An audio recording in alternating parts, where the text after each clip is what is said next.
Zeeuwen zetten zich massaal in voor de Oekraïne. Als er nog meer bij komt, dan zullen we boven moeten zitten. Of bij de buren of in de tuin. Dan vinden we wel wat. En verder in deze Zeeland nu. Gezond eten met een lege portemonnee. En ziekenhuizen blijven samenwerken na corona.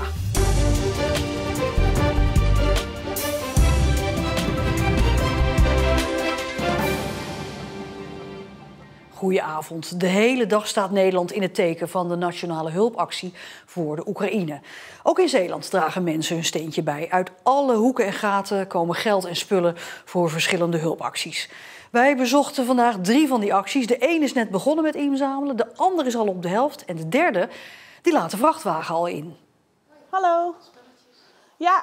Ik heb in de auto nog dekens aan mijn medisch. Oké, super, dank u wel. Ik ga het even halen. Ja.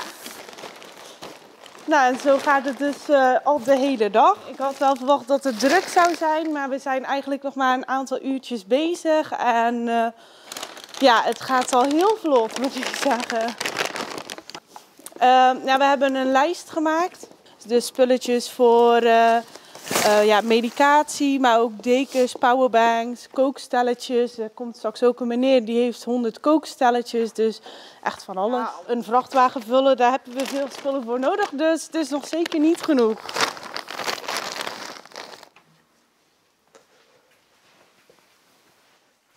Nou, welkom in onze woonkamer. Zoals jullie zien staat die echt al heel vol en dit is nog maar de tweede dag van de donaties. En we gaan nog door tot donderdag. Dus we hebben hier bijvoorbeeld allemaal babyflesjes. Allemaal splinternieuw. Een hele doos vol met medicatie. Paracetamol, pleisters, verband. We brengen het eerst naar Polen. Naar het dorp waar mijn moeder vandaan komt. Daar zo hebben ze heel veel vluchtelingen ook al opgevangen. Dus daar gaat een deel naartoe. Het andere deel gaat via een organisatie die daar zit naar alle grensgebieden, zeg maar, in Polen. Als er nog meer bij komt, dan zullen we boven moeten zitten. Of bij de buren of in de tuin. Dan vinden we wel wat. Maar het is alles om mensen die het minder dan ons te hebben. Ja, wij willen het hun natuurlijk helpen. Dus dan is het fijn dat wij maar even een weekje minder moeten leven. Want hun leven constant minder dan ons.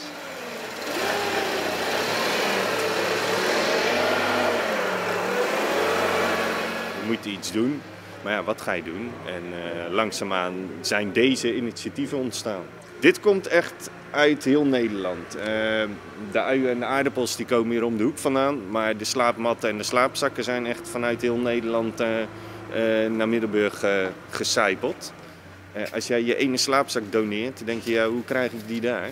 Maar die ene slaapzak die ik weet niet eens meer waar die is, die zit hier ergens tussen waarschijnlijk 3000 slaapzakken. Dus er is geen druppel meer op een gloeiende plaat. En er zijn er nog veel meer onderweg. Dus als je inderdaad dat denkt, dat snap ik heel goed. Maar nee, juist die druppel. Er is 1 druppel die de emmer doet overlopen. En meer over alle Zeeuwse acties voor de Oekraïne ziet u op de site van Omroep Zeeland. Een gezond leven begint bij gezond eten. Maar dat is voor veel mensen makkelijker gezegd dan gedaan. Met name in wijken waar veel gezinnen op of onder de armoedegrens leven, wordt er te weinig groente en fruit gegeten. Volgens de GGD is dat niet alleen schadelijk op de korte termijn, maar ook op de lange termijn. Het liefste zouden we willen dat iedereen groente en fruit eet. Ja, dat zijn vezels die je nodig hebt om je darmen goed te laten werken. En werken je darmen goed, dan werken je hersenen goed. Dan voel je je lekker, dan slaap je beter. Dus als je ongezond gemaksvoedsel eet wat goedkoop is, dan heb je maagvulling, maar je hebt geen voeding. En dat levert op de lange termijn zoveel negatieve effecten op, zoals slechte concentratie. Kinderen op school hebben wat slechtere leerprestaties, zijn veel vaker ziek. Hebben vaak last van overgewicht, want gemaksvoedsel bevat heel veel vet, heel veel suiker, waardoor je sneller kans maakt op overgewicht. Dus dat betekent ook dat je sociaal een achterstand hebt. Want je kan niet lekker meerennen op het schoolplein. Je wordt soms bij de gymlessen wat minder snel uitgekozen. Je hebt iets grotere kans om gepest te worden. Dus dat is zorgelijk. Die zorgen worden gedeeld door stichting De Melkkan in Hulst. bestuur heeft daarom besloten om elke maand voedselpakketten met verse groenten en fruit uit te delen aan gezinnen die het financieel zwaar hebben. Het is toch wel heel belangrijk dat de mensen toch wel een goede maaltijd op hun bord krijgen. En groente en fruit is best heel duur. Als je een klein budget hebt, €50. Ik heb gezinnen bij van €30. Ik heb gezinnen bij van €70. En dan hebben wij toch een donatie voor elkaar gekregen dat ze 1 keer per maand toch ons willen steunen. De eerste keer hebben we alleen groenten en fruit gedaan. En omdat we nu een beetje meer donatie hadden, hebben we ook een lekker stukje kip erbij kunnen doen. Dus dat is wel belangrijk dat ze nu en aardappel en groenten en vlees op zullen bord hebben. De stichting hoopt in de toekomst op meer donaties, zodat er elke week groente en fruit uitgedeeld kan worden aan gezinnen met kinderen. Wij vinden toch wel dat kinderen belangrijk is dat ze toch iets vers krijgen, een appel of een banaan mee naar school. Want dat missen de meesten eigenlijk ook wel. Want ik denk, er zijn nog best wel in Nederland toch wel kinderen die geen boterhammen mee naar school nemen. En, dus dan is het eigenlijk toch wel dat wij vinden, ons doelgroep, toch wel ons kinderen van, nou, het is wel lekker, al is het maar een gerapste worteltje of... Het is belangrijk dan gewoon dat het niet altijd snoep is en koek. En daarom hebben ze toch wel dat wij ervoor kiezen dat kinderen bij ons op nummer 1 zijn eigenlijk. Capello omarmt dit soort initiatieven, maar ze vindt ook dat ouders, school en de overheid een grote rol kunnen spelen bij het stimuleren van het eten van gezonde voeding en fruit. Er is veel te groot verschil tussen gezond voedsel en ongezond voedsel. Gezond voedsel is veel te duur. Ongezond voedsel is vaak goedkoop en is heel vaak in de aanbieding. Dus ik zie een hele belangrijke taak voor de overheid om daarin in te gaan grijpen. En liefst zo snel mogelijk. Het waarschuwingsschot dat gistermiddag op de A58 werd gelost, volgde op een achtervolging met snelheden tot wel 220 km per uur. Dat heeft de politie vandaag bekendgemaakt. De politie wilde 3 inzittenden van een auto controleren, maar de chauffeur ging er op hoge snelheid vandoor. De politie zette daarop de achtervolging in. De bestuurder reed tijdens de vlucht tegen een andere auto aan, maar er raakte verder niemand gewond. Uiteindelijk wist de politie de vluchters te pakken. In de auto werden 4 zakjes hennep gevonden. Het rijbewijs van de chauffeur is ingenomen wegens zeer gevaarlijk rijgedrag. Bij de kustmarathon dit jaar, zaterdag 1 oktober, doet voor het eerst ook een speciaal team met diabetespatiënten mee. De hardlopers worden vanuit de organisatie voorbereid en begeleid. Diabetespatiënten moeten bij het sporten extra letten op hun voeding. En hun lichaam kan door de zware inspanningen ook anders reageren op medicijnen. 10 mensen kunnen meedoen in het team dat in april met trainingen begint en uiteindelijk dus ook de marathon loopt. Zeeland moet beducht blijven voor een nieuwe pandemie in de toekomst. Dat zeggen de microbiologen van de ziekenhuizen ADRZ en Zorgzaam. De afgelopen 2 jaar zijn ze intensief met elkaar gaan samenwerken. Bijvoorbeeld in hun laboratoria met het massaal testen op het coronavirus. En dat helemaal loslaten, dat zou stom zijn. Heel veel dingen geleerd en ook heel veel dingen in sneltreinvaart. Dus een hele intensieve tijd geweest. Kort, maar krachtig. Zo blikt Robert Bentvelsen, arts-microbioloog bij Zorgzaam, terug op 2 jaar corona in Zeeland.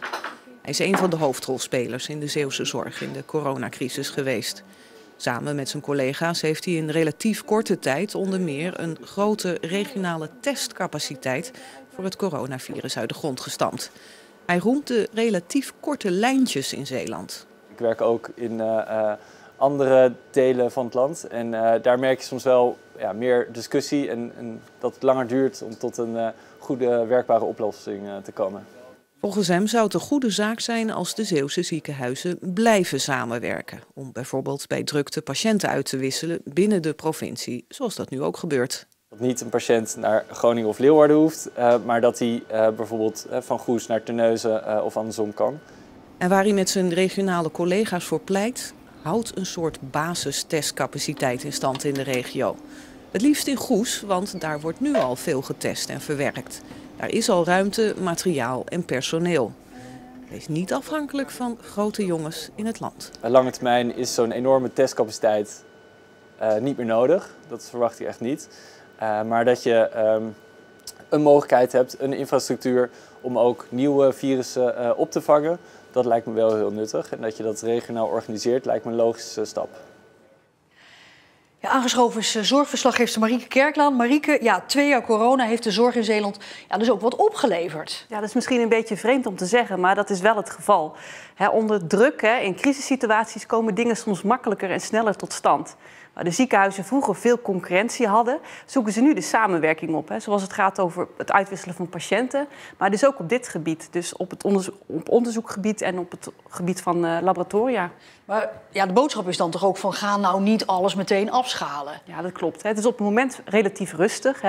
Met de Omicron-variant. De IC-bezetting is laag. De vaccins lijken nog goed te werken. Maar, zeggen de microbiologen ook, het is een kwestie van tijd. Totdat er bijvoorbeeld een nieuwe variant komt die weer ziekmakender is. Of bijvoorbeeld dat de vogelgriep overslaat op mensen. Nou, als dat gebeurt, dan moet er dus weer geschakeld worden. Moet er weer opgeschaald worden. En daarom is het belangrijk dat er een bepaalde basiscapaciteit blijft. Marieke Kerklaan, dankjewel. We kijken deze week dus terug naar 6 maart 2020... toen de eerste coronabesmetting werd gemeld in Zeeland. Voor burgemeester Marga Vermuyen van Sluis was dat het begin van een heftige periode in de carrière. Als grensburgemeester werd er veel van haar gevraagd. Hier in Scharendijke is de eerste coronabesmetting van Zeeland vastgesteld. Het zat er natuurlijk al een beetje aan te komen. Het was niet zozeer de vraag of, maar eerder wanneer het zover zou zijn. Had u 2 jaar geleden op 6 maart het idee van nu gaat er iets verschrikkelijks gebeuren? Nou, ik ben er wel achter gekomen dat ik van nature een optimistisch mens ben. Dus ik had absoluut niet het idee dat we zo lang met deze pandemie te maken zouden hebben. Eerst ging België in lockdown. Wat viel toen u het meeste op? Ja, dat was natuurlijk voor iedereen van wat heeft dat voor effect op Sluis. En de verwachting was dat de Belgen massaal naar Sluis zouden komen. In Zeeuws-Vlaanderen zijn maatregelen genomen om de toestroom van Belgen te stoppen. In Katzand, Sluis en Breskens bijvoorbeeld zijn de parkeerplaatsen afgesloten. Op 20 maart werden de grenzen dichtgegooid met blokkades en al. En non-essentiële verplaatsingen werden verboden tussen de 2 landen. Keekt u daarvan op? Ja, enorm. Ja, we zijn zo gewend om in deze grensregio over en weer met elkaar te leven. Families aan beide kanten van de grens, al decennia's lang. En dan ineens fysiek die grens dicht. Dat heeft heel veel impact gehad. Hier zijn een 2-tal restaurants die 100 meter van Sluis af liggen. Die waren gewoon open, andere waren dicht. Ja, dat was natuurlijk ontzettend zuur voor onze horecaondernemers. De Nederlanders in de grensregio die trokken massaal naar België om daar wel te kunnen gaan genieten van een restaurant of een cafébezoek. U bent rasoptimist, zegt u. Wanneer zijn we hier vanaf? Ja, ik blijf toch optimistisch. De geluiden die we nu horen lijkt het erop dat we echt de pandemie toch een groot deel achter ons kunnen laten. Maar ik hoop dat we het ergste hebben gehad en dat we nu echt weer volop fysiek elkaar kunnen ontmoeten.